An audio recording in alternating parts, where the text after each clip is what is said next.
attitude d'abandon entre les mains du Saint-Esprit. Nous commençons ce service dans une attitude de dire Saint-Esprit, non pas nous, mais toi seul. Mais avant de lui dire quoi que ce soit, rendons grâce à Dieu pour cette semaine que nous avons encore traversée. Élève ta voix et commence par dire merci à l'Éternel ici ce soir. Prie au nom de Jésus. Seigneur, nous voulons te dire merci. Nous voulons te bénir, nous voulons t'honorer. Avant même d'ouvrir la bouche pour te demander quoi que ce soit, nous reconnaissons qui tu es. Nous reconnaissons ta présence en ce lieu. Nous soupirons à être, Seigneur Dieu, ceux qui ouvrent leur bouche pour dire merci, Seigneur. Car nous ne le faisons pas bien assez, mais nous voulons le faire pleinement. Car sur l'autel de la gratitude, sur l'autel de l'action de grâce, il y a toujours Dieu qui descend au milieu de la reconnaissance de son peuple. Sois béni, éternel Dieu, d'être encore présent et de recevoir la louange de nos lèvres, la gratitude de notre cœur pour qui tu es, pour tout ce que tu fais, Seigneur. Sois béni à jamais au nom de Jésus. Prions encore et disons, Saint-Esprit, sature cette atmosphère de gloire, de puissance et d'amour. Saint-Esprit, je ne veux pas quitter tel que je suis venu. Touche ma vie d'une façon spéciale pendant ce service. Élevons ensemble la voix et prions au nom de Jésus. Saint-Esprit, Mandarakata, Soutere Babaroka Sunne Brekete, Ramanamana Suke Prelegede Bosha Barakataya, Le Kakaya Barababa Shoparekaba, Le Zuka Braye Baba Remama Sonne Rekete Brosanaya. Prends la place qui te revient, glorifie ton Seigneur en cet instant et en ce lieu, et que rien d'autre ne se fasse sans ton autorisation. Et que maintenant même, la puissance qui touche les destinées, qui change le cours d'une histoire d'une personne, agisse en ce lieu, Seigneur. Sois glorifié à jamais, Père, au nom suprême de Jésus-Christ de Nazareth. Nous avons prié. Et quelqu'un qui est reconnaissant à Jésus peut élever la voix et crier Alléluia. Amen. Veuillez vous asseoir avec assurance dans sa présence. Bonsoir bien-aimé, salut une deux personnes et dis oui, tu es béni d'être dans la maison de ton Père. Amen. Nous allons donc proclamer le thème du mois sur nos vies respectives. Rappelons que le thème de cette mois, de ce mois plutôt, c'est une nouvelle vision. Et donc je prie et je déclare sur la vie de chacun d'entre vous la vision qui vient du Seigneur. La vision que quelqu'un a et qui change parfois sa foi, sa manière d'adorer. Je prie que cette vision soit la tienne maintenant, en cette saison, au nom de Jésus. Chaque mois, le Seigneur libère sa parole pour nous rediriger et pour nous fortifier. Je prie que le thème de ce mois donne une nouvelle orientation à ta vie au nom de Jésus. Si tu étais confus par des visions multiples, je prie qu'une seule parmi elles toutes s'impose maintenant au nom de Jésus. Et qu'ainsi, tu reconnaisses Dieu vrai et que l'ennemi soit menteur, tout homme soit menteur, au nom de Jésus. Amen. Amen. Nous allons donc continuer dans notre live class sur l'éducation des enfants. Vous pouvez avoir l'écran live class sur l'éducation des enfants. Et nous allons donc lire notre test de base. Et je lis Job chapitre 1, versets 4 et 5. De temps en temps, ses fils, c'est-à-dire les fils de Job, se rendaient chez l'un ou chez l'autre d'entre eux, à tour de rôle, pour y faire un bon repas. Ils invitaient alors leurs 3 sœurs à manger et à boire avec eux. Quand les festivités étaient achevées, Job faisait venir ses enfants pour les purifier. Il se levait tôt le matin, le lendemain, et offrait à Dieu un sacrifice complet pour chacun d'eux, car il se disait, mes fils ont peut-être commis une faute, ils ont peut-être offensé Dieu en pensée. C'est ainsi que Job agissait chaque fois. Bien-aimés, donc avec ce live class, nous sommes en train de découvrir comment nous pouvons changer l'histoire de notre famille à partir de nous. Peut-être qu'il y a des gens, vos parents étaient chrétiens depuis des générations. Et peut-être que vous en jouissez facilement.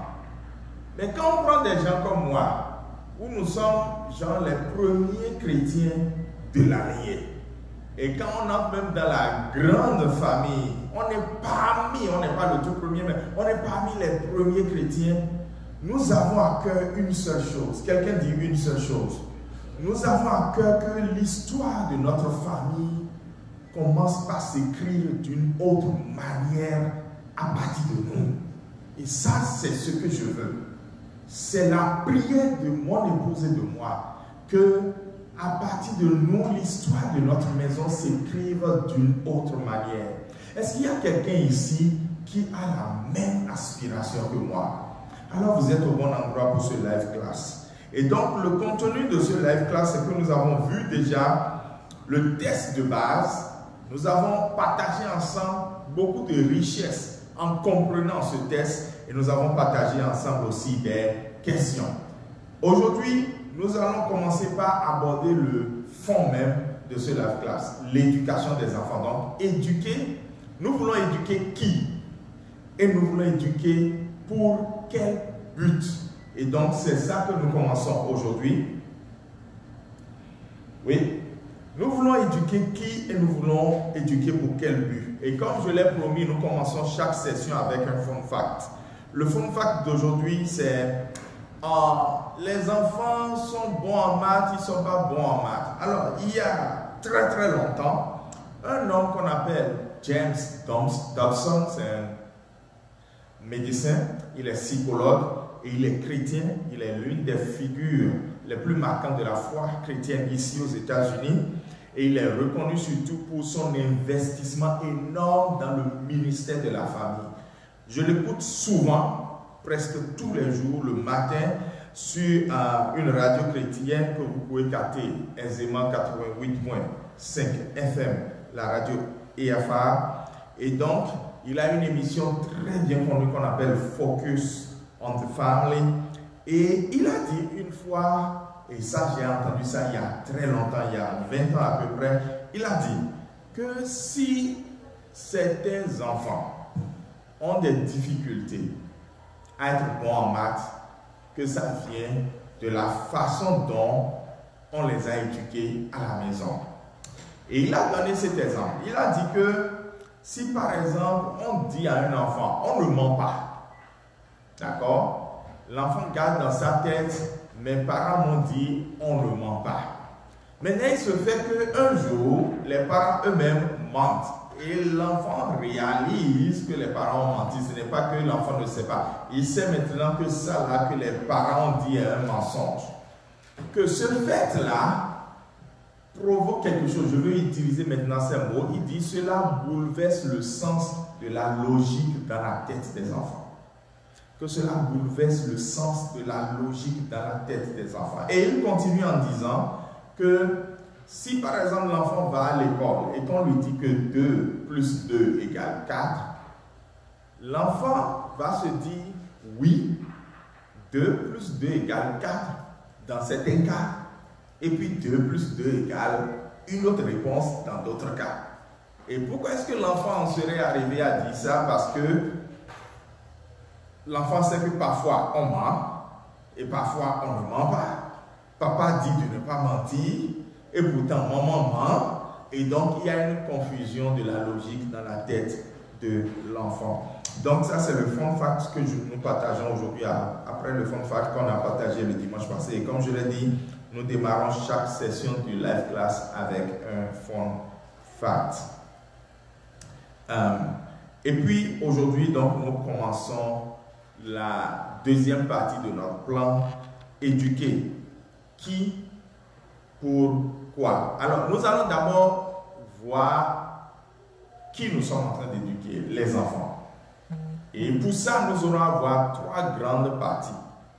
Nous allons d'abord voir les cercles d'influence des enfants de façon générale. Et quand je dis des enfants, ça va depuis le ventre de la mère, pas seulement après la naissance, depuis la conception dans le ventre de la mère jusqu'à autant d'années que l'enfant est sous ton toit.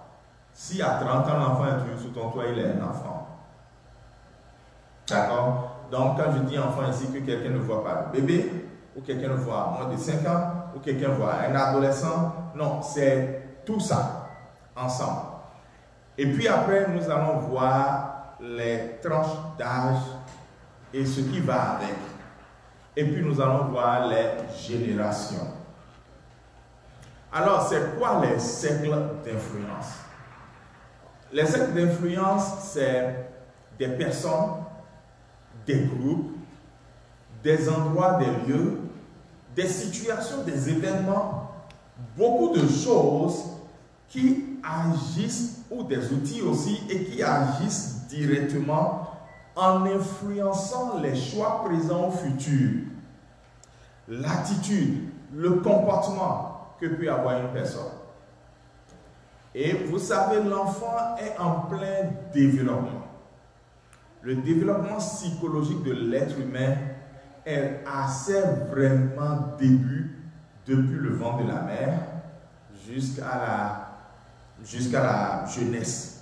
Et donc, il faut d'abord connaître quels sont les cercles d'influence et aussi comment ces cercles d'influence-là agissent pour pouvoir dire oui, je sais si je suis en train de bien éduquer mon enfant ou si je ne suis pas en train de bien le faire.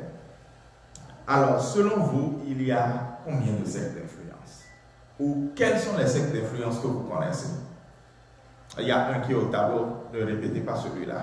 À l'écran, il y a la famille. Donc, ne mentionnez plus la famille. Oui? L'école ou le lieu d'apprentissage, oui? L'environnement. Qu'est-ce que vous mettez dans l'environnement? Tout ce qui va au quotidien de l'enfant. Donc, les lieux qu'il fréquente et tout ça. Yeah. Les amis. Oui? L'église. L'église. La télé. Internet. Right? Vous avez raison. Excuse me. Vous avez raison. Tout ce que vous avez cité là, c'est vraiment des cercles. D'accord? Et on va y aller. On va en mentionner 5 puissants et on va voir surtout quel est le degré d'influence que chacun d'eux a et comment surtout maximiser ce degré d'influence dans le but d'aider à, comme je l'ai dit, réécrire l'histoire de notre famille à partir de nous. Comme je vous l'ai dit, moi, c'est mon but. Je veux réécrire l'histoire de ma maison à partir de moi. Parce qu'avant moi, là, il y a des choses bonnes, mais il y a des choses pas bonnes. Et je veux maximiser autant de choses bonnes que possible. Alors, le cercle familial est le principal cercle d'influence quand nous parlons de l'éducation des enfants et de la vie de toute personne. Et c'est pour ça que quand vous regardez ce pays, les États-Unis, on permet toujours à un enfant d'avoir un cercle. L'État met des millions aujourd'hui, pour ne pas dire des milliards, je ne connais pas les chiffres, mais je sais qu'il y a beaucoup d'argent dans cette histoire, au point qu'une mafia s'est même installée dans ça. Il y a beaucoup d'argent dans l'adoption des enfants. Au point où, si une famille, même s'ils ont d'enfants, parce que l'adoption d'un enfant n'est pas liée à la stérilité ou à l'incapacité d'avoir d'enfants. Pas du tout. L'adoption d'un enfant est un choix, ou un ministère, ou un appel. Dieu peut vous donner le ministère d'adopter des enfants. Je connais un couple, j'ai entendu parler dessus. IFA, ils ont adopté 79 enfants. Au cours de toute leur vie, en fait. C'était leur ministère. Et ça peut être maintenant un appel. Vous pouvez avoir des enfants et Dieu vous donne l'appel d'en adopter. Ou vous pouvez ne pas en avoir, mais parce que Dieu vous a donné l'appel d'en adopter, vous le faites. D'accord? Et donc, ce que je dis, je le comprends parce que je l'ai fait. Quand on me demande combien d'enfants tu as, je dis souvent beaucoup, parce que si je dois en citer ceux que nous avons réellement, ils sont au nombre de 8. Vous voyez, donc, adopter un enfant, c'est un appel, c'est un choix, c'est un ministère. Ça n'a rien à voir avec la stérilité. Et donc, dans ce pays, comme je le disais, il y a beaucoup d'argent dans l'adoption des enfants, parce que chaque fois que vous dites, j'adopte un enfant, l'État est content. Parce que l'État ne veut pas qu'un enfant vive sans le plus important cercle d'influence. Mais ce qui est paradoxal aussi est que le même État est en train de détruire le vrai cercle d'influence qu'on appelle la famille. L'État est en train de dénaturer la famille telle qu'elle doit être, c'est-à-dire père, mère, bon, avec tout ce que vous savez, LGBTQ et tout ça. Bref. Donc, ce qui est important, c'est de comprendre que même le monde reconnaît que sans une famille, il y a un problème dans l'influence qu'on doit avoir sur un enfant. Mais n'a pas n'importe quelle famille.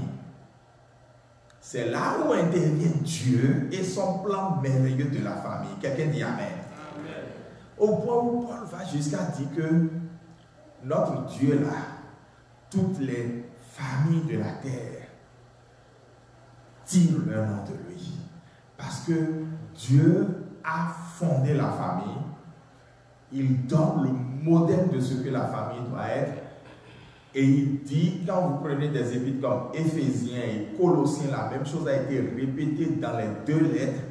On dit, papa, faites ceci vis-à-vis de maman. Ou je vais dire plutôt, mari, faites ceci vis-à-vis de votre femme. Femme, faites ceci vis-à-vis de votre mari.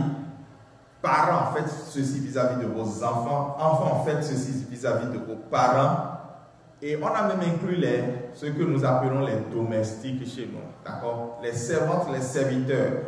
On peut mettre ça dans relation employée vivant avec nous. Faites ceci vis-à-vis de vos patrons. Patrons, faites vis-à-vis ceci de vos employés vivant avec vous à la maison. Donc, Dieu s'est arrangé pour créer le cadre idéal de la famille dans lequel l'enfant peut vivre. Et on va dire la famille est son cercle d'influence majeur. Il ne s'agit pas juste que l'enfant vive avec papa et maman, non. Et c'est pour ça que quand vous voyez des familles dysfonctionnelles, vous voyez souvent des enfants qui souffrent. Parfois, ça agit négativement sur l'enfant, mais parfois, Dieu, avec sa main, permet que même dans la famille dysfonctionnelle, l'enfant s'en sorte. D'accord? Donc, beaucoup sont passés par des familles dysfonctionnelles, mais pourtant, ils s'en sont sortis. Ce que je vais dire aujourd'hui, avant qu'on ne revienne le dimanche prochain pour continuer avec la famille et aborder un autre cercle, c'est que c'est à la maison qu'on transmet aux enfants les valeurs de la famille. Et c'est ça que Proverbe 22, verset 6 a dit. Qui veut nous lire Proverbe 22, 6? Proverbe 22, 6. Yeah. Instruis l'enfant selon la voie qu'il doit suivre. Et quand il sera vieux, il ne s'en détournera pas. Oh, yes. Et quand la Bible dit ici la voie, la Bible pense vraiment à la voie de Dieu. Mais vous savez quoi? Si la famille, n'importe quelle famille, je vais dire, choisit ce verset-là, et même si la famille n'est pas chrétienne, c'est ce que la famille a instruit l'enfant là, que l'enfant va suivre demain.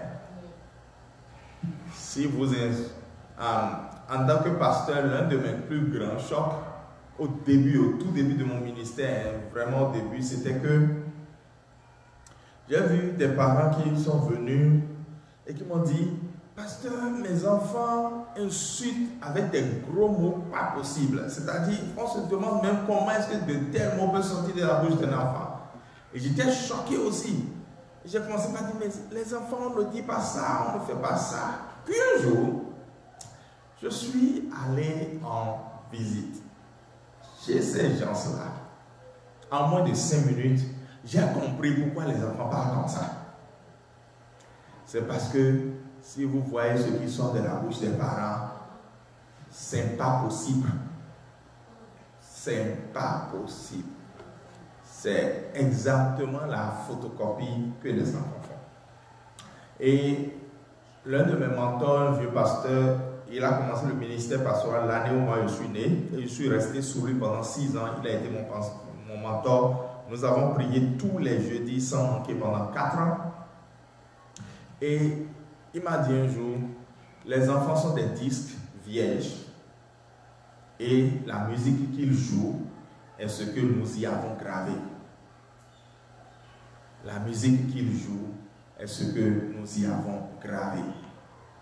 Alors, avant de nous quitter, quelle est la voie que notre famille veut instruire nos enfants de suivre? Je voudrais que chacun d'entre nous puissions travailler sur ça. Vous savez, peut-être que certains sont déjà fatigués de ma manière d'être pasteur, mais c'est la manière la plus pratique qui soit, parce que c'est la manière qui m'aide, moi, à ne pas dire je viens à l'église et je suis parti à la maison sans rien. J'aime le pratico-pratique. Alors donc ne soyez pas fatigués, restez avec moi et supportez-moi. D'accord? Voici ce que je vous demande maintenant. Réfléchis et dis-toi, quelle est la voie de ma maison, de ma famille, pour instruire nos enfants? Et quand je dis quelle est la voie, définissez au moins 3 valeurs qui seront les valeurs de votre maison. Moi, en tant que leader, j'ai 3 valeurs qui sont mes valeurs. Je peux tout faire mal, je ne pourrai jamais faire ces 3 choses-là mal, parce que je les chéris et comme le mot le dit, ça a de la valeur pour moi. Et notre famille a 3 valeurs. Dans l'un de mes podcasts sur Leadership Masterclass, il y a ces valeurs qui sont exhibées, parce que plus vous en parlez, plus vous êtes mis au défi de les respecter. Donc, chaque famille doit avoir des valeurs. Donc, la voie enseignée là, ce n'est pas que les valeurs, mais commençons déjà ça. Avant de revenir dimanche ici, je ne demanderai pas qui a fait ça ou pas, mais je veux que tu quittes ici en te disant que tu as de façon intentionnelle quelque chose à écrire. Et s'il te plaît, ne fais pas ça dans ta tête.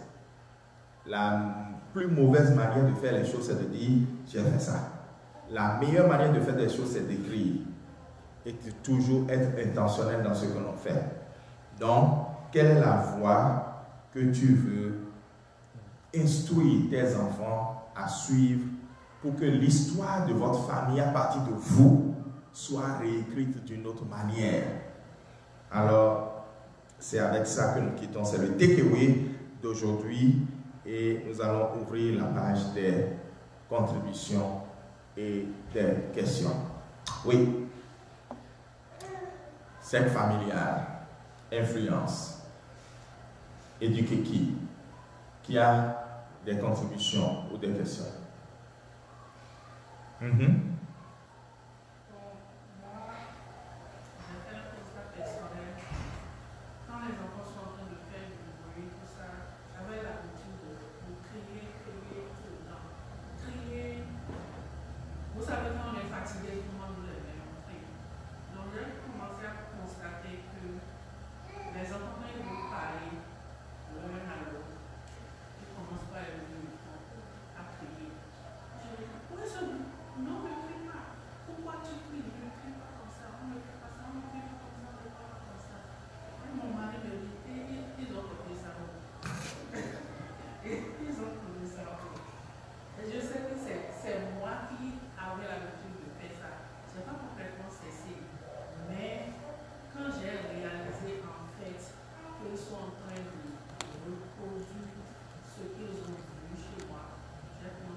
Amen.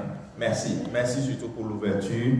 Comme je l'ai dit, je crois, quand est-ce que j'ai dit ça? C'était hier dans mon live sur le mariage que j'ai dit ça. Quand vous voulez impressionner quelqu'un, parlez-leur de vos succès. Mais quand vous voulez inspirer quelqu'un, parlez-leur de vos défis et de comment vous êtes arrivé à les surmonter. Ça reste beaucoup plus. C'est pour ça que j'apprécie beaucoup les partages. Alors, je veux juste dire 2 choses par rapport à ce qu'elle a dit. Vous savez, j'ai compris, si j'ai mal compris, là, dites-moi, quand on était en Afrique, nous crions beaucoup. C'est-à-dire, le débat, c'est à qui a crié le plus fort et qui a intimidé l'autre et l'autre ne pourra plus parler, qui a gagné. Ce n'est pas le contenu, c'est la forme. Mais ici, j'ai compris que les enfants, on veut leur éduquer même de façon naturelle, même sans l'église. L'éducation qu'on veut donner aux enfants, c'est ce que tu as à dire là, ouvre ta bouche pour le dire de façon sans crier ou sans l'exprimer. C'est ça qu'on leur enseigne à l'école. C'est ça qu'on insiste, on dit, tu as un autre moyen de le dire, dis-le simplement. Au point où je me rappelle qu'un jour à l'église, au boulot, j'ai commencé par crier comme un bon Africain. Et on m'a dit, mais pourquoi tu cries? Donc c'est là où je me suis rendu compte que, en fait, j'ai crié. Et que je n'avais vraiment pas besoin de crier avant de dire que telle chose que j'ai constatée là, c'est mauvais. Je voulais juste dire que ça, c'est mauvais, mais j'ai crié. Parce que c'est de cette manière-là que je fonctionnais. Mais ici, ils n'aiment pas du tout ça. C'est comme si, quand tu as crié là, tu as bouleversé leur fille, tu as tout mis en catarrhe. Et ils ne se retrouvent pas, ils n'aiment pas compris. Ils vont commencer par te dire, ok, respire profondément. Respire, respire, respire. Et ils vont commencer par te dire ça. Ils vont te dire maintenant, va dire doucement ce que tu veux dire. Donc ça, c'est la première chose que je voulais dire. Donc vous êtes dans un environnement différent. Veillez à la façon dont vous exprimez vos désaccords, la façon dont vous dites les choses que vous n'aimez pas. Si vous criez, vous aurez tort. Même si ce que vous voulez là, c'est vrai là. Si le policier vient, l'autre dira, tu as crié. Et il aura raison. Tu n'as pas le droit de crier pour exprimer ton désaccord ou ce que tu veux dire. D'accord? Ok. La deuxième chose que je voulais dire, c'est que j'aime beaucoup apprécier le fait que les enfants aient copié le nom. Parce que ça montre que ça fonctionne bien. Maintenant, comme la maman elle-même comprend maintenant qu'il y a un défi, Dieu fera le reste. Et ce défi sera relevé au nom de Jésus. Amen. J'ai vu que tu levais la messe. Ou bien non. Ok, autre personne. Parce que j'avais vu, c'était tu te grattais. Ok. D'accord. Autre réaction avant qu'on ne prie.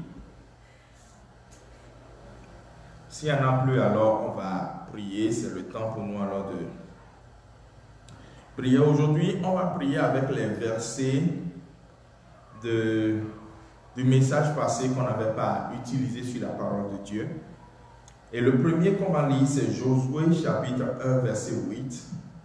Dans la version français courant, j'ai mis presque tous les versets dans une version facile à lire. Répète sans cesse les enseignements du livre de la loi. Redis-les dans ton cœur, jour et nuit. Ainsi tu t'efforceras d'obéir à tout ce qui est écrit. De cette façon, tu mèneras tes projets avec succès et ils réussiront. Alors je pose la question, qui est la personne ici qui veut voir tous ses projets réussir? Cette personne se tient debout, nous allons entrer dans un temps de prière et tu vas commencer par prier pour dire, Seigneur, donne-moi cette soif et ce style de vie de répéter sans cesse les paroles de la Bible, de les lire jour et nuit pour réussir. Ta parole ne peut pas mentir. Je veux avoir du succès dans tout ce que j'ai comme projet et je veux avoir ce succès avec la Bible. Commence à prier au nom de Jésus-Christ de Nazareth. Bien-aimé, c'est possible.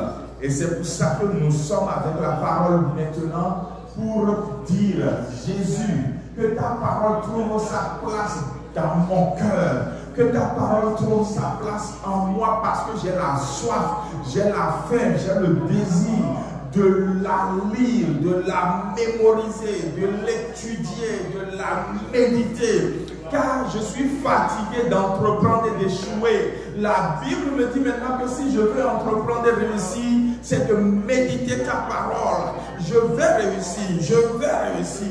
Ce que j'entreprends ne va plus échouer à cause de ta parole. Au nom suprême de Jésus. Amen. Au nom de Jésus, nous avons prié. Sur la nouvelle diapo, il est écrit que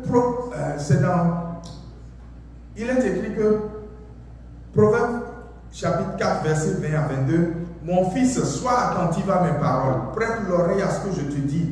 Ne perds pas de vue mes conseils, garde-les au fond de ton cœur, car ils apporteront la vie à ceux qui les accueillent. Ils leur assurent la santé du corps. Tu vas prier pour dire, Seigneur, que ta parole assure la santé de mon corps au nom de Jésus. Prie au nom de Jésus-Christ de Nazareth. Oui, Seigneur, ta parole est la guérison pour mes os.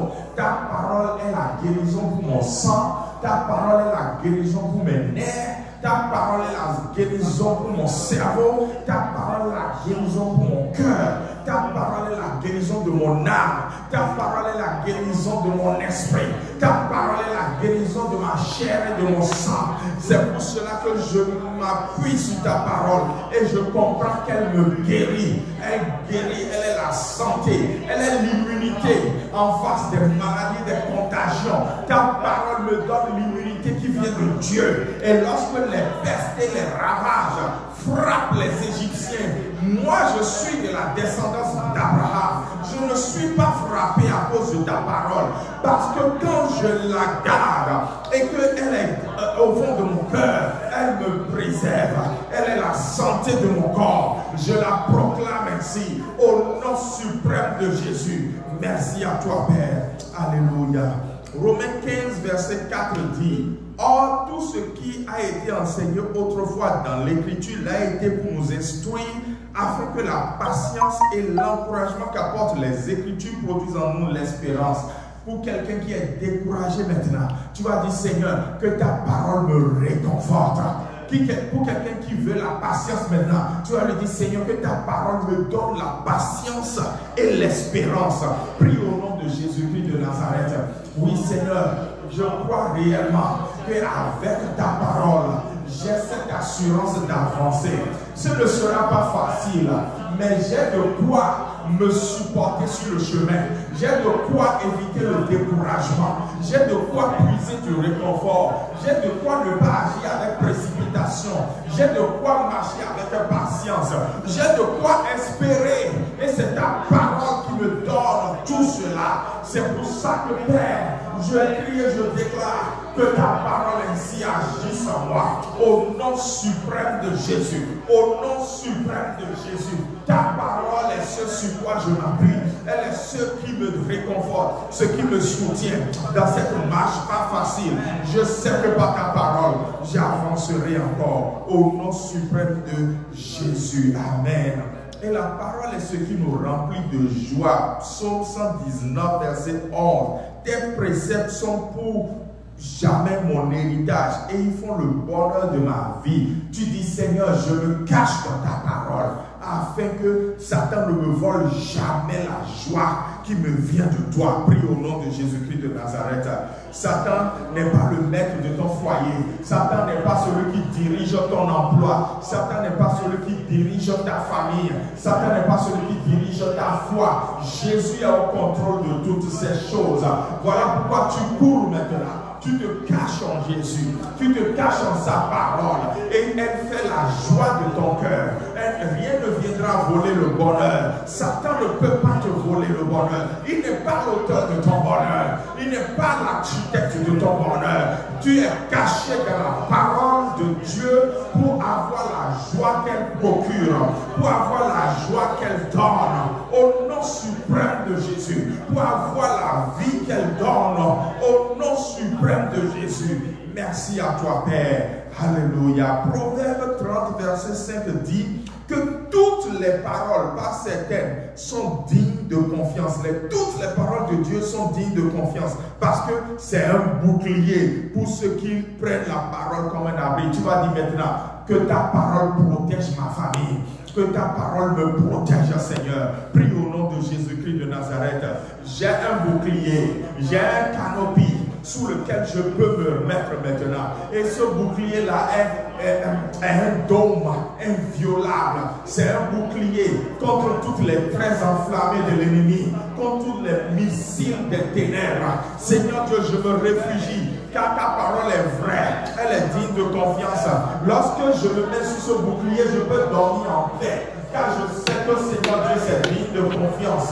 Ça ne faillira pas, ça n'échouera pas, ça réussit, ça résiste, ça demeure ferme. Au nom suprême de Jésus, ta parole est ce sur quoi je m'appuie. Ta parole est ce sous quoi je me réfugie. Et je sais que Seigneur Dieu, elle me garde, elle me soutient, elle me fortifie. Béni sois-tu Seigneur. Au nom suprême de Jésus, nous avons prié. Et la parole nous guide, vous savez. Et vous connaissez tous ce verset. Psaume 119, verset 105. Ta parole est une lampe qui éclaire mes pas, une lumière sur ma route. Tu vas dire, Seigneur, pour le reste de la route de 2025, que ta parole me dirige au nom de Jésus. Là où ta parole me dirigera, je ne pleurerai pas au nom de Jésus. Là où ta parole me dirigera, je ne serai jamais dans le regret au nom de Jésus. Je refuse de suivre ma propre voie. Je veux suivre la voie de ta parole. Prie au nom de Jésus-Christ de Nazareth. Oh, Sakapalakataya, je ne regretterai rien. Rakatabo Sanebraya Kataya. Je ne vais pas pleurer.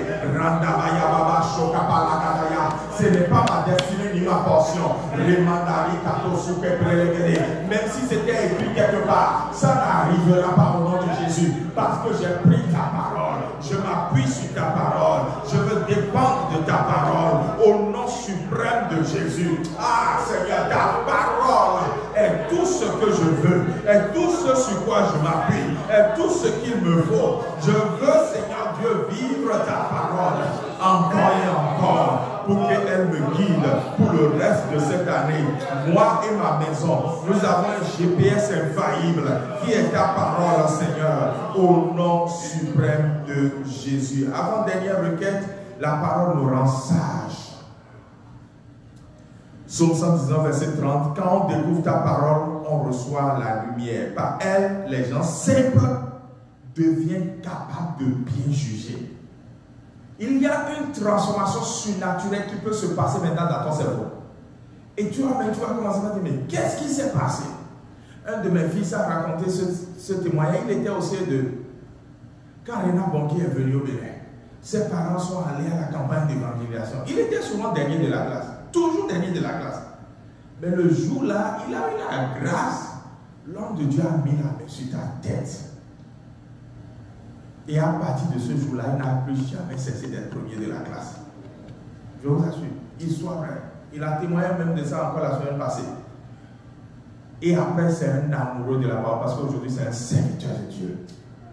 Même les gens simples, subitement, il y a un changement. Tu vas dire, Seigneur, je veux la sagesse qui défie même les raisonnements humains. Je veux la sagesse qui change et qui entreprend, la sagesse qui découvre des nouvelles solutions. Seigneur, c'est cette sagesse-là que je reçois par ta parole maintenant. Prie au nom de Jésus-Christ de Nazareth. Seigneur, c'est cette sagesse-là que nous prenons maintenant. C'est cette sagesse-là qui vient sur nous surnaturel. Nous opérons à ciel ouvert à cet instant précis. Et je crois au nom suprême de Jésus. Je crois au nom suprême de Jésus. Je crois au nom suprême de Jésus que maintenant, Seigneur, quelque chose se passe. Quelque chose se passe. Quelque chose se passe. Car ta parole ne vient jamais en vain. Rakato se prélegade. Ta parole ne vient jamais en vain. Quelque chose se passe au nom de Jésus. Remande brasokete. Nous opérons à ciel ouvert pour que, Seigneur, maintenant, même si moi, pasteur, je n'ai pas touché quelqu'un, cet esprit va et touche chaque personne maintenant. Touche chaque personne maintenant. Cet esprit opère cela au nom suprême de Jésus. Merci, Père, pour ce que tu viens de faire. Et glorifié soit ton Saint-Nom au nom de Jésus. Amen. Et la dernière, c'est la parole bénie. Amen. Amen. Luc 11, 28. Jésus dit, heureux sont ceux qui écoutent toujours, ceux qui écoutent la parole de Dieu et qui la mettent en pratique. Et le mot heureux veut dire béni, prospère, fleurissant. Tu vas dire, je suis béni au nom de Jésus. Je suis béni parce que j'écoute la parole chaque dimanche. Je suis béni parce que je ne rate pas d'écouter la parole chaque jour personnellement avec ma vitamine B. Je suis béni et je la mets en pratique. Prie au nom de Jésus-Christ de Nazareth. Proclame sur toi-même que tu es béni. Proclame que tu es heureux, que tu es prospère, que tu es charmant, que tu es fleurissant, que tu es abondant. Rasekato, Sambraya Kataya. Oui, Seigneur Dieu, c'est ce que ta parole fait. C'est ce que ta parole accomplit. C'est ce que ta parole réalise dans chaque vie, dans chaque destinée. Maintenant, c'est ce que ta parole nous amène. C'est là où elle nous amène. C'est ce qu'elle produit dans les vies et dans les destinées. Sois béni à jamais, Seigneur. Alléluia. Au nom suprême de Jésus, nous avons prié. J'aimerais que le frère Alex élève la voix pour dire merci à Dieu. Parce que la Bible dit, dans les derniers temps, la parole de Dieu va remplir la terre comme l'eau remplit les océans. Et que maintenant, déjà ici pour nous, que la parole sature nos vies au nom de Jésus. Oh Dieu puissant, excellent Père Dieu de gloire. Merci Jésus. Nous disons merci pour tous tes bienfaits. Yes. Merci pour ta parole qui est vérité et vie. Yes. En ce jour. Père, au commencement était la parole. La parole était avec Dieu, la parole était avec Dieu. Yes. Tu es le Dieu de la parole. Nous disons merci encore. Merci Jésus. Pour ta parole. Et que cette parole qui est vie nous procure davantage de la vie. Amen. Que cette parole qui est lumière nous accompagne tous les jours de notre vie. Amen. Bénis tous les canaux que tu utilises dans le monde entier pour Yes. nous servir ta parole. Oui. Principalement le canal d'ici où nous nous trouvons à Austin, Minnesota. Père, bénis-nous abondamment. Que la bénédiction se répercute sur toutes nos familles respectives. Amen. Au nom de Jésus. Amen. Acclame Jésus si tu aimes la parole. Et nous allons laisser les ministres de l'adoration et de la louange nous conduire dans le temps de la louange et de l'adoration. Et je crois qu'il y a le verset, avant, je crois que je vais lire le verset rapidement. Le verset aujourd'hui, c'est Chronique 29, verset 14. David était en train de bénir Dieu parce que son fils Salomon va construire le temple. Et David lui-même, les versets avant, il a dit tout ce qu'il a donné. Il a donné beaucoup de choses. Il a dit ça, c'est ma richesse personnelle que j'ai donnée à Dieu. Et le peuple l'a suivi. Et il a dit, Seigneur, qui sommes-nous? Je vais le lire. Il dit, qui suis-je en effet et qui est mon peuple pour que nous puissions te faire ces offrandes volontaires? Oui, tout vient de toi et nous recevons de ta main ce que nous t'offrons. Alors si quelqu'un reconnaît que ce qu'il est en train d'apporter aujourd'hui vient de Dieu, qu'il apporte avec action de grâce en honorant le nom du Seigneur. Amen. Amen.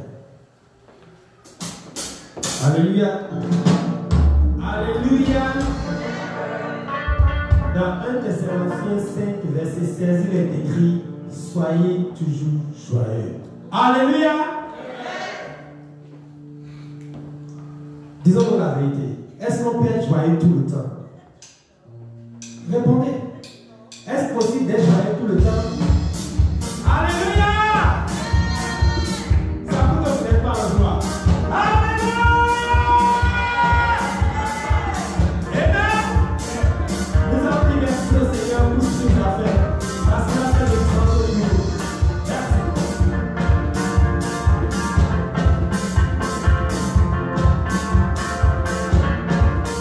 Oh mon Dieu, je te dis merci. Oh mon Dieu, je te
Alléluia. Tout le monde chante Alléluia. Que tu as chanté tout à l'heure. Si tu peux encore chanter Alléluia. Si tu as vraiment loué le Seigneur, je t'invite encore à crier Alléluia. Alléluia. Alléluia, n'oublions pas, c'est un cri de joie, c'est un cri de victoire. Et c'est un cri qui ne doit jamais manquer dans la bouche d'un chrétien. Amen. Nous, le Seigneur vous bénisse. Vous aussi, vous allez déposer vos offrandes et vos dîmes. Vous êtes bénis. Comme le dit notre pasteur, vous êtes bénis. Vous êtes déjà bénis, que la bénédiction demeure activée sur vos vies. Amen. Amen. Nous n'avons pas un visiteur ce soir et nous nous encourageons. S'il faut passer par chez un ami avant de venir et lui proposer de venir avec vous, juste venir avec vous, comme vous l'inviterez à aller au restaurant ou bien aller prendre du café, inviter parce que c'est important. Amen. Nous rappelons le ciel ouvert. Nous aurons encore nos séances de ciel ouvert ce vendredi. Et après les sessions de ciel ouvert playback, nous avons nos sessions live ce vendredi à partir de 13h. Comme d'habitude, nous invitons à ne pas manquer. Nous rappelons le livre du pasteur You Percute Arise. Je me demande, ok, je suis petit à Tchad. Ceux qui parmi nous n'ont pas encore pris leur copie, qu'est-ce que nous faisons finalement? Et que nous ratons de bonnes choses. Je vous encourage vraiment, la semaine qui vient, essayez de prendre votre copie, c'est pas tard. Et il y a toujours quelque chose que vous allez apprendre, quelque chose que vous allez découvrir pour vous édifier dans votre marche avec le Seigneur. Je m'adresse aussi au ministre de la louange, à tout le monde, et à moi aussi. Hein? Amen. Nous rappelons que le pasteur reçoit le mercredi et le jeudi, mercredi de 17h à 20h et jeudi de 9h à 12h. Contactez-le et vous aurez cette séance dont vous avez besoin avec lui. Nous rappelons, le 29 juillet, nous aurons notre soirée. Je ne sais pas si les couples ici sont aussi excités que moi. J'attends avec impatience cette soirée. Ou bien, les hommes et les femmes, les mariés, nous attendons avec impatience cette séance. Après le succès donc, de la journée des célibataires, nous attendons aussi notre soirée à Agapao 2025 qui se tiendra donc, le 29 juillet ici et nous nous préparons dans la prière, mais aussi nous préparons nos cœurs pour voir ce que Dieu fera en ce jour. Nous rappelons donc la conférence qui vient à Lake Geneva, le pasteur en a parlé amplement le dimanche passé. Une grande armée se lève. Notre pasteur est invité à cette conférence, il est orateur à cette conférence et je voudrais vraiment que chacun de nous se prépare dans nos agendas, dans nos jours des off pour vraiment participer à cette conférence. Ça va être intéressant. Nous rappelons comme le baptême d'eau, la prochaine étape, si vous êtes intéressé, et je souhaite vraiment que vous le soyez, si vous n'avez pas encore fait ce pas, nous vous encourageons vraiment à faire, parce que Jésus a dit, croyez, soyez baptisés. Amen. Nous rappelons, donc ici, à Conestra, l'église mère qui nous accueille ici, l'église organise le 14 au 17 juillet, donc les Vacation Bible School qui auront lieu ici. Moi, hier, j'ai déjà inscrit mes enfants qui vont participer et ça se fait sur l'application. Je crois que ça va être intéressant pour que les enfants apprennent beaucoup d'histoires de la Bible. Vitamine B. Vitamine B, cette semaine, nous avons parlé de béatitude dans Matthieu 5, 13 à 20. Je ne sais pas s'il y a quelqu'un qui veut. Avec moi, je vais faire ça avec lui. Ok. Amen. Je crois que c'est tout pour les annonces aujourd'hui. C'est vrai. Amen. Ok. David, tu descends. Je n'ai pas de micro. Pourtant, c'est vert. Non, tu descends. Tu as peur de descendre? Il faut descendre. Alors, la présentation, comme closer. La présentation de la vitamine B va changer encore. Donc, semaine prochaine, qui veut prendre sa place? Ok, donc il va prendre sa place semaine prochaine. Votre responsabilité sera chaque jour de mettre un petit message dans notre forum pour rappeler aux gens, d'accord, de prendre la vitamine, peut-être de la prendre encore et encore, parce que c'est de petits passages, d'accord? Et ne vous préoccupez pas des petits tests, je vais vous les envoyer, les tests journaliers. Alors, d'abord, qu'est-ce que ça t'a fait d'être dans le rôle du pasteur, d'envoyer ces messages aux gens tous les jours, et surtout de voir que les gens ne réagissent même pas quand tu envoies? Ah oui. D'abord, je devais les envoyer normalement tôt le matin, mais je n'ai pas pu le faire tout le temps tôt le matin. Ça, c'est ce qui me concerne moi. La réaction, il y a une personne qui réagit souvent, c'est le pasteur. Il mérite toujours un petit cœur. Les autres personnes, bon, mais pasteur, il a un souci. Pour retrouver le groupe là, parfois c'est mélangeant. Oui.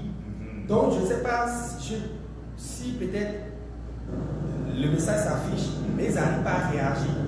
Parce que pour que moi-même je puisse envoyer, je vais dans le groupe de leaders, j'appuie sur le petit quelque chose qui est en bas pour que le tout sort et je sélectionne. Je ne sais pas que je suis en train de les. Okay. Voilà. Mais ça peut être. Avez-vous les mêmes soucis? Sometimes.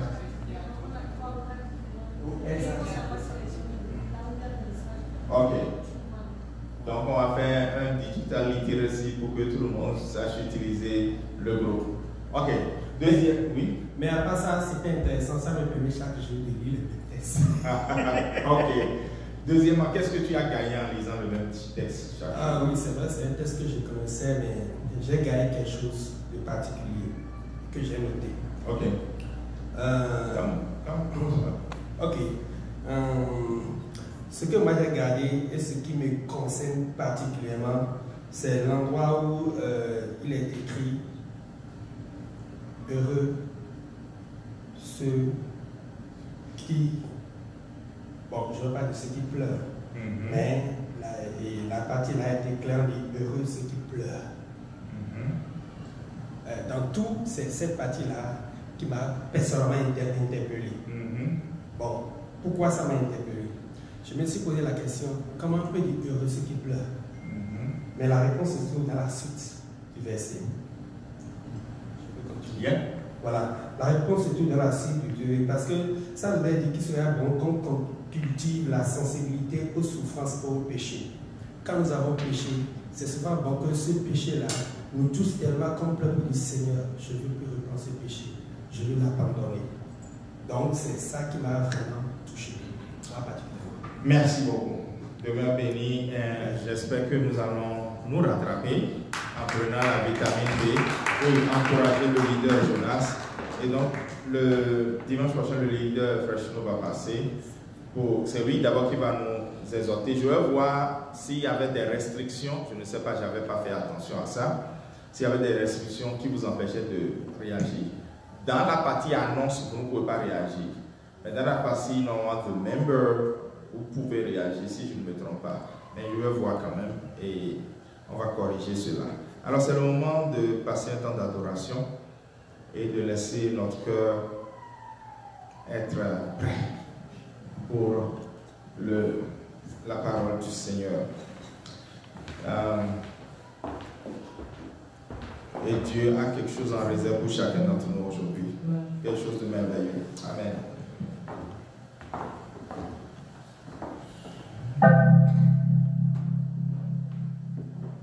Alléluia. Amen. Alléluia. Amen. Je vais vous demander de vous tenir sur vos pieds. Le nom de Jésus est puissant. Amen. C'est le nom qui nous donne la vie. Et c'est pour cela ce matin nous allons chanter que Jésus, ton nom est puissant. Ton nom nous donne la lumière. Ton nom est lumière. Nous allons chanter ce chant. Et tu vas le chanter, tu vas le vivre comme tu peux. Et avec l'Esprit de Dieu, tu sauras que ce nom, c'est un nom qui est terrible.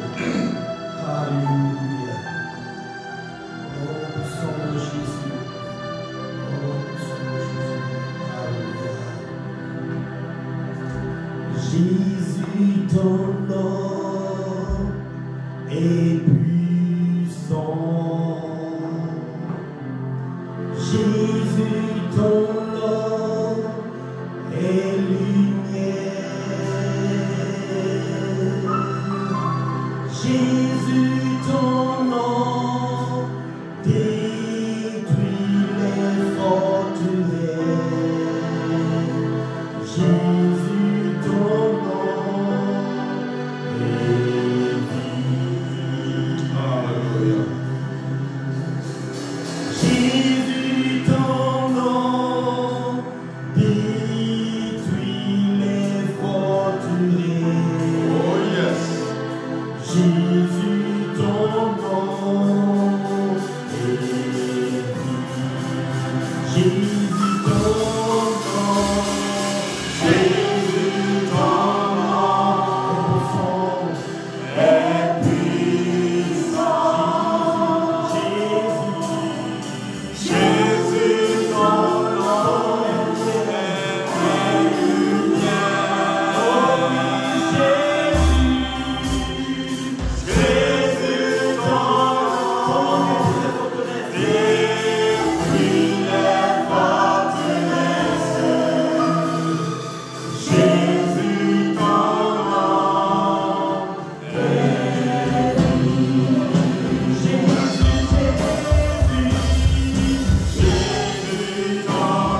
la grandeur de qui tu es, agis au milieu de nous.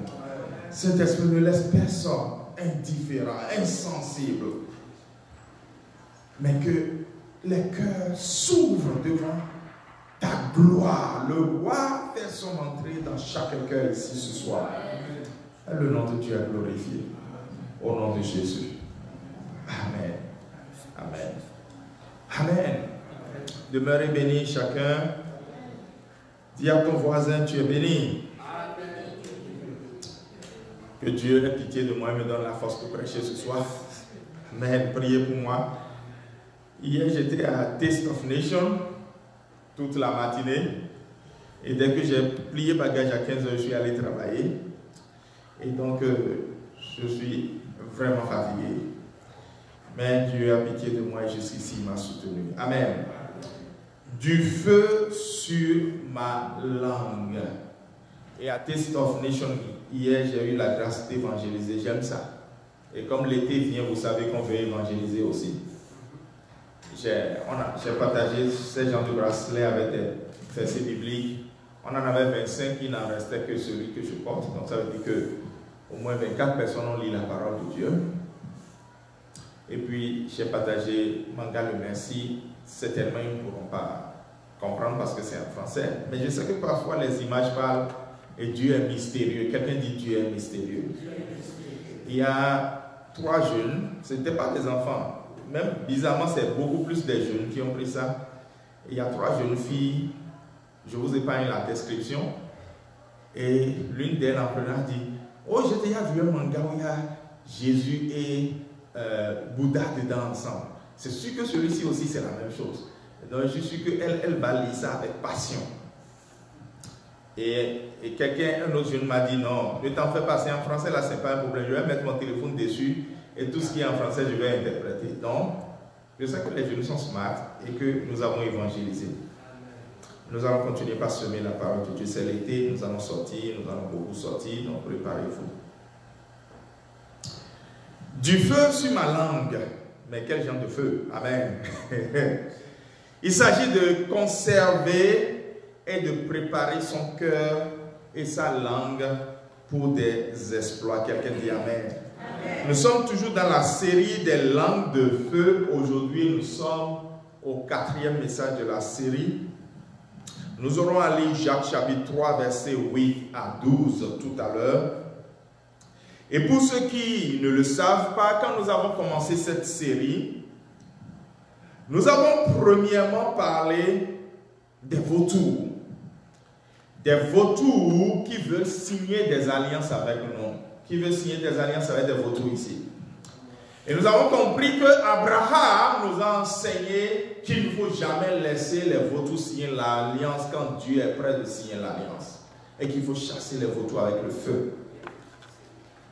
Et que surtout il faut être un sacrifice vivant parce que les vautours détestent ça. Les vautours aiment ce qui est mort. Deuxièmement, le dimanche qui a suivi, nous avions parlé de comment on doit être un vase propice pour recevoir l'onction. Qu'il ne faut pas être le roi Saül, mais qu'il faut être plutôt l'apôtre Saul.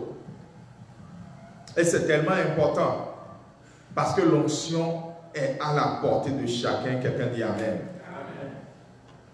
Et puis le dimanche passé nous a permis de découvrir que la parole de Dieu est notre allié.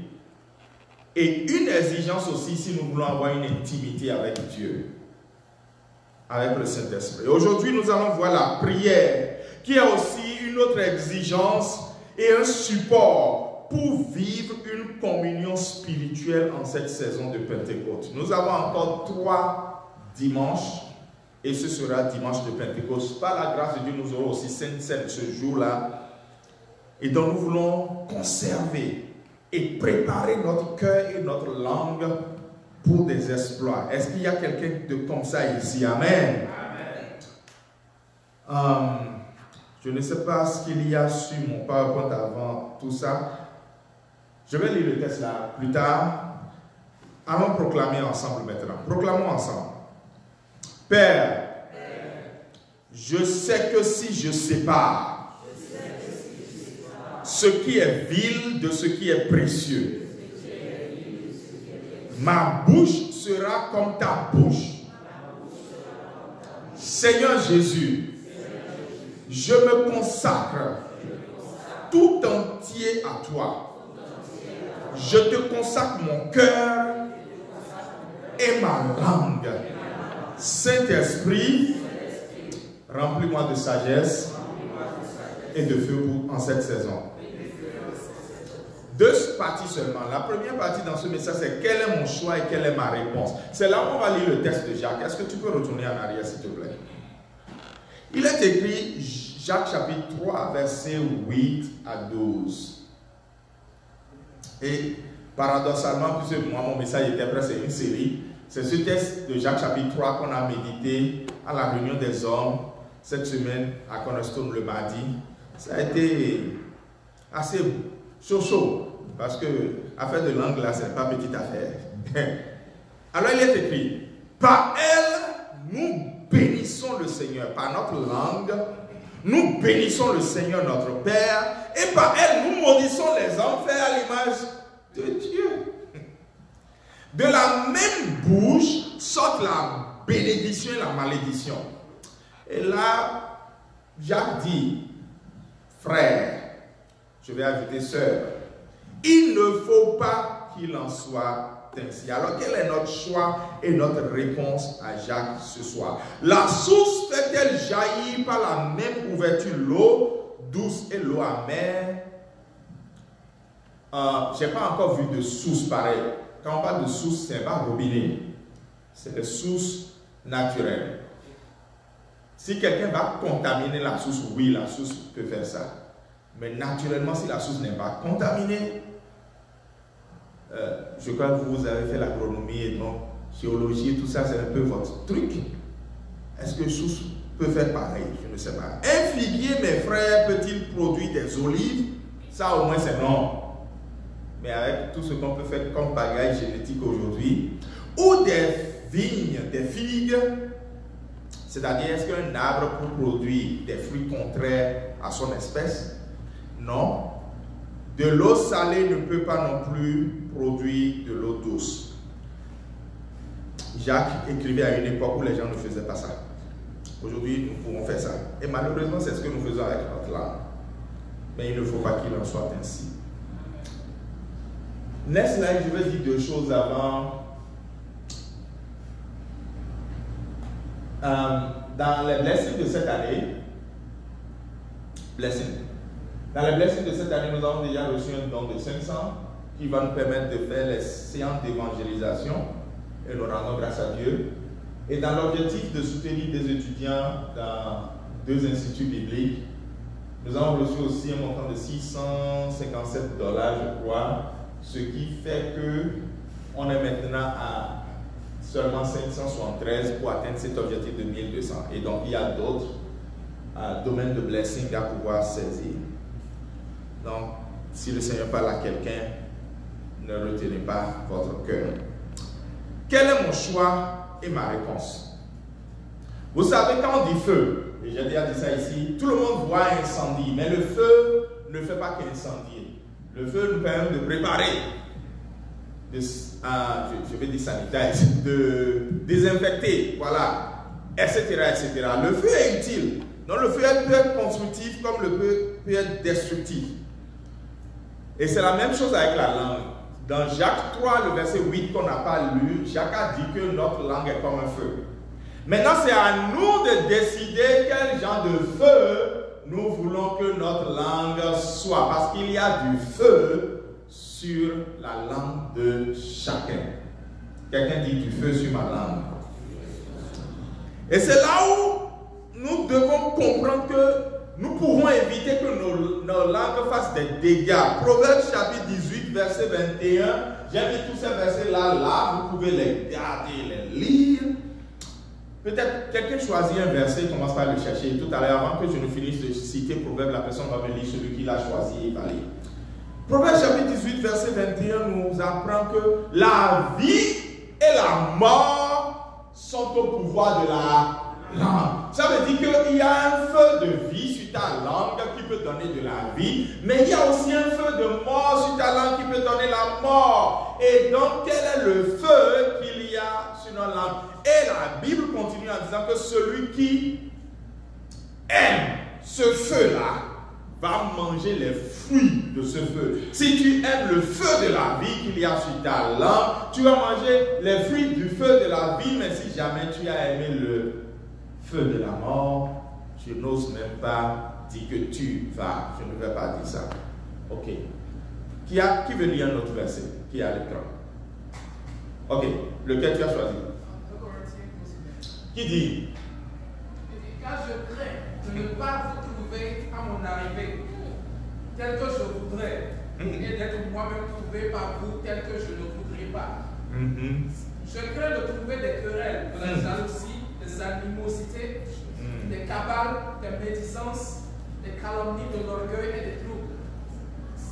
Je crains qu'à mon arrivée, mon Dieu ne m'humilie de nouveau à votre sujet et que je n'aide à pleurer de plusieurs de ceux qui ont péché précédemment. Que Dieu nous aide.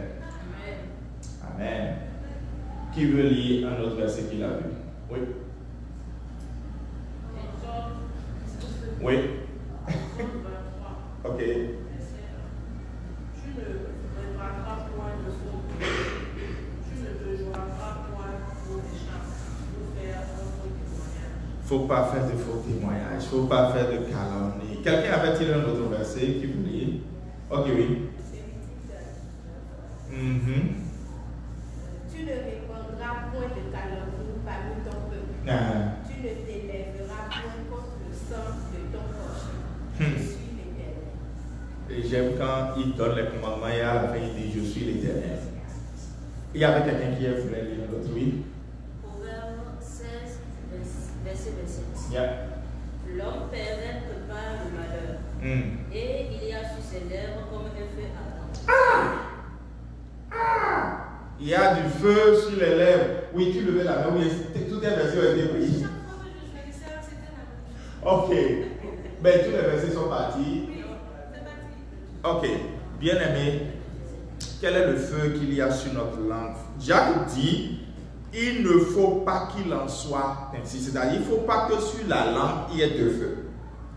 Il faut qu'il y ait un seul feu. Il ne faut pas que sur notre langue, il y ait deux feux. Il faut qu'il y ait un seul feu. Il ne faut pas que sur notre langue, il y ait deux feux. Jacques a dit, il ne faut pas qu'il en soit ainsi. Quelle est notre réponse et quel est notre choix à Jacques? La bonne nouvelle, c'est que le fruit du Saint-Esprit comprend la maîtrise de soi. Galates chapitre 5, versets 22 à 23. Si je retourne à la classe des enfants, le fruit de l'Esprit, c'est quoi? La paix, la joie, non, l'amour, la paix, la joie, d'accord? Et en citant, on cite la maîtrise de soi. Et Colossiens chapitre 4, verset 6 dit, et ça je vais lire, que vos paroles soient toujours pleines, remplies quoi? De glace. Non, pas de glace, de grâce. Comme assaisonnées de sel. Afin que vous sachiez comment vous devez répondre à chaque personne. Ça veut dire que lorsque nous ouvrons notre bouche, deux choses doivent pouvoir caractériser ce que nous disons. La grâce. Et il ne faut pas que notre parole manque de sel. Vous savez qu'on ne peut pas manger quelque chose qui manque de sel. Et dans la semaine qui vient, nous allons apprendre à être sel et lumière. Et nous devons aussi chaque jour intentionnellement, quand chacun se lève, dit Seigneur, je veux m'offrir à toi comme un sacrifice vivant afin que ma vie entière te soit consacrée. Et nous devons prier comme David. Premièrement, dans le psaume 141, David a dit au verset 3, Éternel, mets une garde sur ma bouche, veille sur la porte de mes lèvres. Et dans le psaume 19, le verset 14, il dit que les paroles de ma bouche et la méditation de mon cœur soient agréables à tes yeux, ô Éternel, mon rocher, mon rédempteur. Beaucoup peut-être l'ont remarqué, vous ne l'avez pas remarqué. Chaque fois que je dois prier avec vous, bien on doit discuter, qu'au début je dis prions. À 95% des cas, je cite toujours ce psaume 19, verset 14. Dans la prière que je fais, ce n'est pas une récitation, mais c'est ce qui vient de mon cœur. Je veux qu'à cet instant précis où je suis en position de conseiller quelqu'un, la personne vient me voir en tant que pasteur comme si il cherche la direction de Dieu. Ou je veux prier avec quelqu'un. La personne sait que l'homme de Dieu va prier. Ma prière a toujours été que les pensées de mon cœur et les paroles de ma bouche te soient agréables, Seigneur. À cet instant précis, mon désir, c'est que je m'efface et que tu prennes la place. Je voudrais que tu pries. Je voudrais que tu te serves de ce psaume 19, maintenant, verset 14, et que tu commences par dire, Seigneur, chaque jour de ma vie, je veux que les pensées de mon cœur et les paroles de ma bouche te soient agréables. Je ne veux plus l'autre feu sur ma langue. Je ne veux qu'un seul feu sur ma langue. Est-ce que tu peux commencer par prier maintenant? Je t'assure, ce sont les vraies baies de cette saison-là. Ce sont les vraies vérités de cette saison-là. La saison dans laquelle nous sommes est réservée à ceux qui n'ont qu'un seul feu sur leur langue. Ceux qui ont le feu qui produit la vie, le feu de grâce, le feu assaisonné de sel. C'est eux qui jouissent de cette saison. C'est eux qui conservent leur cœur et leur bouche pour des exploits. C'est eux qui préparent leur cœur et leur bouche pour les exploits. Dis Seigneur, les pensées de mon cœur et les paroles de ma bouche. Comme David, je dis, il faut qu'il te soit agréable. Il faut qu'il te soit agréable. Pas de feu, Seigneur. Il ne faut pas qu'il en soit ainsi. À partir d'aujourd'hui, chaque jour, je me livre comme un sacrifice vivant. Je veux, Seigneur Dieu Tout-Puissant, un seul feu, Père. Il y a beaucoup de douleurs que j'ai emmenées dans ma vie par ma propre bouche. Je veux que tu me guérisses de cette douleur, Seigneur. Il y a beaucoup de problèmes que j'ai emmenés dans ma maison par ma propre bouche. Je veux que tu me guérisses de cette douleur, Seigneur. De ces problèmes, que tu m'en délivres, Seigneur. Et maintenant, Seigneur, je veux proclamer la vie sur ma vie et sur ma maison. Et que cela prenne effet immédiatement au nom suprême de Jésus. Amen. Amen. La dernière partie maintenant, c'est dédier la lampe de feu qui est consacrée là. On va la dédier à la prière. La lampe de feu, l'autre lampe de feu, l'autre feu là, ne peut pas prier. Même si parfois nous prenons ça pour prier, ce n'est pas normal. Touche quelqu'un, dit lui, c'est pas normal. Ce qui est normal, c'est de prendre la lampe de feu qui est consacrée là. C'est elle que nous devons prendre pour prier. Et là, nous lisons Jérémie 15, versets 19 et 20. Quelqu'un peut me lire ça? Jérémie 15, versets 19 et 20. C'est pourquoi, ainsi parle l'Éternel, si tu te rattaches à moi, je te répondrai, et tu te tiendras devant moi. Tu sépares ce qui est précieux de ce qui est vil, tu seras comme ma bouche. C'est à eux de revenir à toi. Mais ce n'est pas à toi de retourner vers eux. Tu te rendrais pour ce peuple comme une forte muraille, terrain. Ils te feront la guerre, mais ils ne te vaincront pas, car je serai avec toi pour te sauver de l'Éternel. Amen. Je sais que beaucoup citent le verset 20. Ils me feront la guerre, mais ils ne me vaincront pas. Mais le contexte dans lequel Dieu a donné cette promesse à Jérémie, c'est ce contexte.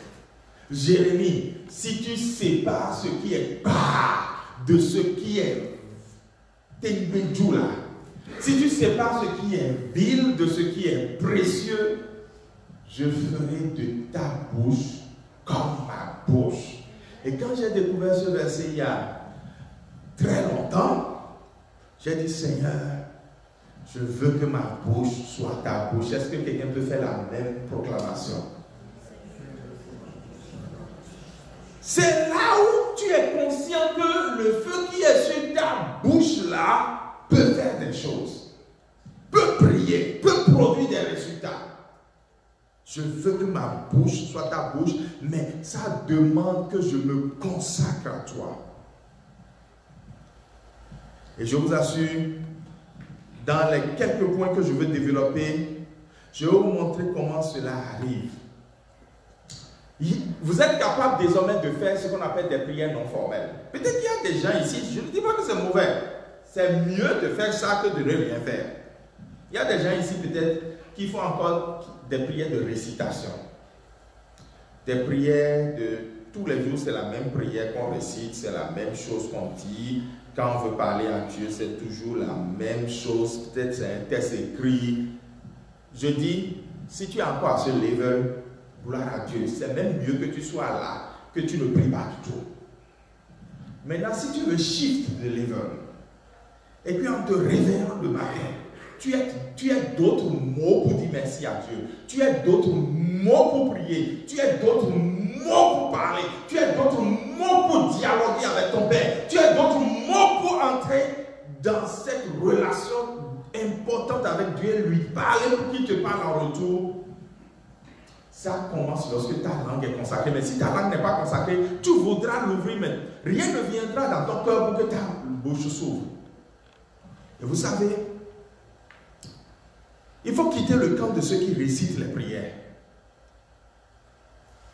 Le Saint-Esprit veut te conduire. Et j'aime Romains chapitre 8, verset 26 qui dit que quand dans la prière nous avons de la faiblesse, le Saint-Esprit vient à notre secours. Je prie maintenant pour quelqu'un qui est à un level qu'il veut changer dans sa vie de prière. Je prie pour quelqu'un qui a toujours désiré avoir une vie de prière qui est totalement différente de ce qu'elle a connu, cette personne a connu jusqu'aujourd'hui. Je déclare que le Saint-Esprit vienne à ton secours maintenant. Au nom suprême de Jésus. Que le Saint-Esprit vienne à ton secours maintenant. Et c'est vraiment possible de commencer par voir à partir de cette nuit, même avant de dormir, que la façon dont tu vas prier sera différente de la façon dont tu priais jusque-là, au nom suprême de Jésus. Tu verras que même au boulot, tu n'avais peut-être pas l'habitude de prier, mais subitement, il y a une urgence de prier qui va commencer par venir en toi et le Saint-Esprit vient à ton secours pour prier au nom de Jésus. Vous ne savez jamais la raison pour laquelle quelqu'un est bloqué quelque part et qui n'arrive pas à prier. Et c'est là où la deuxième partie, avant-dernière partie, vient. Les prières intenses. Vous savez, on nous appelle souvent fous, juste à cause de la façon dont nous prions. Les gens n'aiment pas les chrétiens évangéliques, rien que pour ça. Parce qu'on n'est pas des bandits, on n'est pas des voleurs. Quand nous ouvrons notre bouche, de belles choses sortent. Mais quand nous commençons par prier, ils n'aiment pas. Mais quelqu'un dit à son voisin, je vais quand même prier. Oui, laisse-moi te dire, il faut prier. Que les gens aiment ou n'aiment pas, là, il faut prier. Il ne faut pas que l'impression des gens sur toi, parce que tu es un prieur, parce que tu es une prieuse, tu sois découragé par cette impression. Il faut prier. Je vais raconter l'histoire de ce jeune homme. C'est une histoire vraie. J'ai vécu quelque chose de similaire. C'est pour ça que moi, j'ai vécu pour moi avant de découvrir son témoignage. Et quand j'ai découvert, je sais que c'est vrai. Je sais que Dike Olukoya n'a pas inventé ce témoignage. Parce que j'ai vécu littéralement la même chose. Je vous raconte pour lui.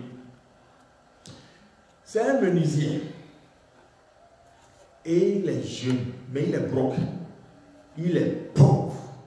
C'est-à-dire, tout ce qu'il fait là, ça ne marche pas. Il ne signe pas de contrat de débit. Il est pauvre. Il joint difficilement les deux bouts. Il vit dans une entrée couchée où il n'y a qu'une natte. Parce qu'il est pauvre. Menuisier ne peut même pas se fabriquer lui-même des meubles parce qu'il n'a même pas l'argent pour acheter la matière première. Mais ce gars est un bon chrétien. Il aime prier. Il prie. À l'église, quand le pasteur lance des requêtes de prière, il prie. Au point que quand le pasteur sonne la cloche, vous savez, non, on fait coucou pour arrêter la prière là. Même après la cloche, lui continue de prier. Et un jour, il priait comme ça à la maison. Et il s'est endormi. Et dans son rêve, il priait. Vous voyez, il prie ici tellement que même en rêve, il prie. Et il priait dans son rêve, et le nœud de sa prière, c'était: Seigneur, pourquoi je suis dans cette condition? Change mon état, Seigneur. Et subitement dans le rêve, le Seigneur lui a dit: soulève ton oreiller. Et il a soulevé l'oreiller, Et il a trouvé un lézard sous l'oreiller. Et le Seigneur lui a dit, c'est ça la raison pour laquelle ta condition n'a pas changé. Et il s'est réveillé ici. Il était tellement content de cette grande révélation que tout de suite, il n'a pas pensé regarder sous son oreiller ici. Mais la voix de l'Esprit lui a dit, regarde sous ton oreiller. Et là, il est vu en éveil maintenant. Il regarde sous l'oreille, il trouve le lézard. Le lézard spirituel que l'œil ne pouvait jamais voir a quitté le spirituel pour vraiment venir dans le physique pour qu'on le voit maintenant. La première fois où je devais servir en tant que pasteur, c'était sur une église fraîchement établie, dans une zone, on est à 21 km de Cotonou, mais à ce moment, il n'y avait pas d'eau courante ni d'électricité. C'est une zone où les gens, quand ils commencent plus tôt, ils commencent le vendredi non-stop jusqu'au dimanche soir. Ils bloquent la voie pour ça, c'est vraiment miné. Et c'était pas Zumba. Et donc, je devrais aller là-bas. J'ai déménagé de plein jour avec tous mes bagages. Donc, ils savent que je suis arrivé. Et ils m'ont réservé un protocole d'accueil. Mais ils connaissent mal d'abord le Dieu que j'adore et celui en qui ce Dieu-là a mis son appel de le servir dans cette zone-là. Ce que je vous dis, ce n'est pas du film, c'est de la réalité. J'ai mis mes bagages, je suis allé voir mon titulaire, il m'a donné une BBCT que j'ai conduit et j'ai amené à la maison le jour-là. J'ai garé le BBCT au salon, je me suis couché dans la chambre à coucher. Je n'avais qu'une lanterne, il n'y a pas d'électricité. Donc la lanterne est avec moi dans la chambre à coucher. La nuit, je ne sais pas l'heure, je n'avais pas de montre. J'ai senti que quelqu'un est venu dans la maison. Dans ma chambre plutôt. J'ai voulu me lever, mais dans le même temps, j'ai eu peur. C'est-à-dire, je ne sais pas d'où est venue cette peur, mais j'avais peur. Mais rapidement, j'ai commencé par prier. Et j'ai prié, j'ai dit, Seigneur, je ne peux pas avoir peur d'être dans le noir. Je n'ai jamais eu peur d'être dans le noir. Jamais. Donc, c'était bizarre pour moi. J'ai prié. S'il y a n'importe quelle présence, que Dieu lui-même deal avec la présence. Et je me suis recouché. Le lendemain, maintenant, j'ai commencé par sentir l'odeur de l'essence. Et quand je suis venu au salon, il y avait Margot, BBCT qui est toujours là. Et sous la BBCT, l'essence a coulé. Mais ce n'est pas que ça a coulé comme ça a l'habitude de couler, parce que dans la journée après, ça n'a plus coulé. Mais ça a coulé jusque vers l'entrée comme ça. Il y avait, comme si la chambre avait une pente, ça a coulé vers l'entrée. Et là où ça a coulé, il y avait un lézard qui était comme grillé. Ce n'est pas, techniquement, même si le lézard était tombé de quelque part, il ne peut pas tomber sous la BBCT exactement là où l'essence coule. Et ce n'est pas du film. J'ai appelé la femme du propriétaire pour lui dire de venir voir ça. Et depuis ce jour-là, la dame là me respecte beaucoup parce qu'elle a commencé par dire, pasteur, prie avec moi. Elle a pris la foi chrétienne au sérieux. Je ne sais pas qui a envoyé ce protocole, d'accord, mais je sais le jour là que la personne a regretté d'être venue. Parce que la personne est venue avec son véhicule, mais elle est repartie les pieds nus. Là, j'ai bloqué son moyen de déplacement. Vous savez, lorsque votre langue est consacrée et dédiée à la prière, lorsque la bouche de l'Éternel devient votre bouche, lorsque vous priez, il y a de l'intensité dans votre prière. Et c'est ça que les gens n'aiment pas. Et c'est ça pour ça que le diable veut vous décourager de prier. Bien-aimé, prie! Tu n'as qu'une seule chose à faire pour changer ta vie et ta situation. Prie! C'est dans la prière que Dieu te dira les autres choses à faire. Parfois, il y a un mensonge que le Satan fait circuler en disant que est-ce qu'on va prier seulement? Il faut agir. Mais parfois, nous agissons sans avoir prié. C'est-à-dire que l'action que nous menons n'a pas été guidée par la prière. Prie! C'est en priant que tu découvriras des choses que tu n'avais jamais soupçonnées. Prie. Dans le ciel ouvert du vendredi passé, j'ai donné des témoignages, non? Que ce ciel ouvert là, sorti des liens de la mort, c'était un vendredi, j'étais de permanence à l'église. Et je priais pour l'église. Quand Dieu m'a montré des choses. Et comme je l'ai dit, il y a des choses qu'on ne peut même pas vous dire. Il y a des choses qu'on ne peut pas vous dire. Et j'ai combattu avec la grâce que le Seigneur pouvait nous donner parce qu'il m'a établi sur cette église. J'ai dit non, tu ne peux pas venir ici chercher qui que ce soit. Et après, on voit toujours le résultat. Prie, bien-aimé. Tu n'as pas idée de ce qui se passe quand tu pries. Mais vous savez, quand ta langue est consacrée, ta prière est dense. C'est ça que Jacques dit en disant que la prière fervente du juste a quoi? Une grande efficacité. La dernière chose, c'est prier en langue. Ça, c'est un level extraordinaire. Et je prie que le jour de la Pentecôte, parce qu'on va prier pour le baptême du Saint-Esprit, que tu sois rempli du baptême du Saint-Esprit, que tu sois rempli du Saint-Esprit au nom de Jésus. Que ce jour-là, que tu sois baptisé du Saint-Esprit. Parce que ce que tu rates, sans être capable de prier en langue là, tu ne sais pas. Tu ne sais pas, tu ne sais pas, tu ne sais pas. Tu peux prier avec l'intelligence. Paul a dit, je prie avec l'intelligence, mais je prie aussi en langue. Et il sait pourquoi il a besoin des deux. Si Paul a besoin des deux, qui es-tu pour ne pas en avoir besoin? Les gens disent de façon triviale, ce n'est pas dans la Bible que c'est écrit, que la prière en langue là, c'est comme le téléphone rouge qui permet à deux chefs d'État de discuter entre eux sans que aucun ennemi ne puisse décoder leur communication. Au hasard, pas beau te dire que tes communications, messages sont cryptés de bout en bout, que les gens arrivent toujours à se mettre au milieu pour savoir ce que tu écris à l'autre. Mais je t'assure que quand tu pries en langue, c'est un autre niveau. Tiens-toi debout, nous allons prier. Tiens-toi debout, nous allons commencer par dire, Seigneur, mets un feu sur ma langue maintenant. Je veux prier, je veux sortir de cette paresse de prier. Je veux sortir de cette peur de prier. Je veux sortir de cette procrastination de prier. Parfois, il y a l'urgence de prier. Maintenant, tu dis non, je vais le faire après. Je veux sortir de tout ça. Le feu qui est sur ma langue ne va pas s'éteindre. Je ne veux pas gaspiller le feu qui est sur ma langue. Tu as fait de ma bouche ta bouche.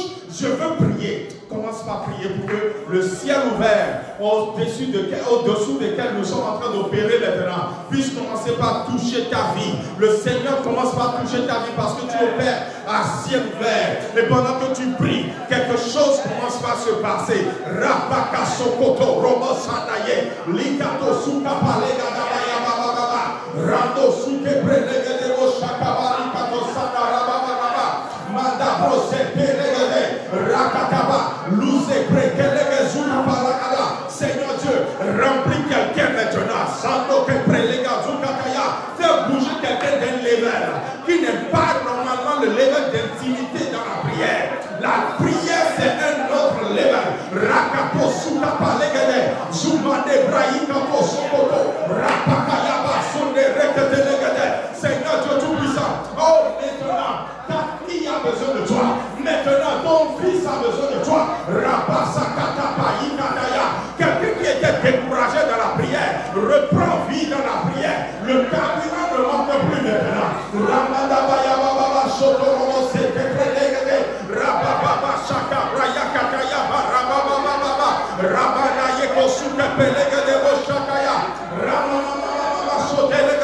Seigneur, c'est maintenant, c'est maintenant, c'est maintenant. Il y a du feu sur des langues, du feu sur des langues, du feu sur des langues. Et ce n'est pas l'autre feu. Nous avons fini avec l'autre feu. Nous sommes maintenant avec le feu de Dieu, le feu de la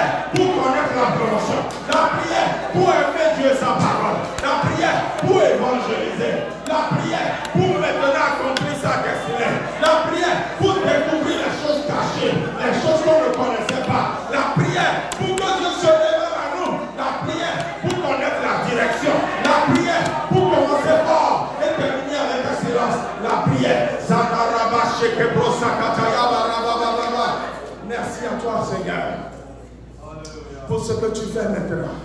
Je sais que quelque chose se passe à l'instant même. I will pray, I will pray.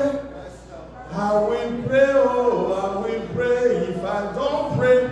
Mais tu ne seras plus dans le if I don't pray. Tu pries au nom de Jésus.